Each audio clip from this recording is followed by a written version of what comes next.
आपके हाथ का फ़ोन हो या घर की टीवी, एसी, फ्रिज या फिर वॉशिंग मशीन, ऑफिस का कंप्यूटर हो या लैपटॉप, आपकी छोटी से बड़ी गाड़ी मोटर बाइक या फिर बड़ी गाड़ी कार, बस या फिर ट्रक, यानी कि कुल मिलाकर आपके छोटे इलेक्ट्रॉनिक डिवाइस से लेकर बड़े स्पेस क्राफ्ट तक कुछ भी बिना सेमीकंडक्टर चिप के नहीं काम कर सकता।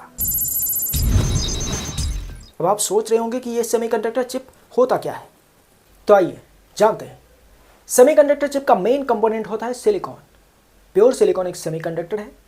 ये न तो मेटल की तरह कंडक्टर यानी कि सुचालक है और न ही सूखी लकड़ी या प्लास्टिक की तरह इंसुलेटर यानी कि कुचालक। सिलिकॉन धरती पर ऑक्सीजन के बाद दूसरा सबसे ज़्यादा मिलने वाला कंपोनेंट है, जो प्रोसेसिंग के द्वारा सिलिका सैंड से एक्सट्रैक्ट यानी कि अलग करके प्राप्त किया जा सकता है। सैंड से सिलिकॉन को निकालने के लिए सबसे पहले उसमें कार्बन मिलाया जाता है। उसके बाद इस मिक्सचर को क्रूसिबल्स में पिघलाया जाता है। इस मेल्टिंग रिएक्शन से 99% प्योर सिलिकॉन निकलता है और बाकी कार्बन मोनोऑक्साइड गैस के फॉर्म में उड़ जाता है। इसके बाद फर्दर प्रोसेसिंग और प्रोग्रामिंग के द्वारा सेमीकंडक्टर चिप की मैन्युफैक्चरिंग कंप्लीट की जाती है। अब समझते हैं कि भारत की इसमें क्या दिलचस्पी है और अब और क्यों बढ़ गई है।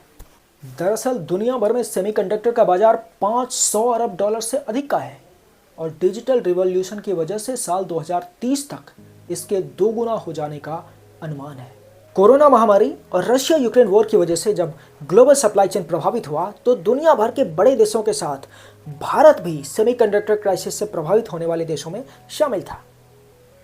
प्रभाव इतना कि वोल्वो और टोयोटा जैसी बड़ी कंपनियों को भी अपना प्रोडक्शन रोकना पड़ा, क्योंकि वर्तमान विश्व में सिर्फ ताइवान, यूएसए, जापान और सिंगापुर जैसे कुछ गिने चुने देशों के पास ही सेमीकंडक्टर मैन्युफैक्चरिंग इंफ्रास्ट्रक्चर है। जानकारी के लिए बता दें कि ताइवान इस समय दुनिया का सबसे बड़ा सेमीकंडक्टर उत्पादक देश है और यही उसकी अर्थव्यवस्था और जियोपॉलिटिक्स की रीढ़ यानी कि ताकत है। और भारत जो इलेक्ट्रॉनिक उत्पादों का दुनिया का सबसे बड़ा उपभोक्ता देश है, मोबाइल मैन्युफैक्चरिंग में दुनिया का दूसरा सबसे बड़ा देश बन चुका है, सेमीकंडक्टर के लिए पूरी तरह से आयात पर निर्भर है।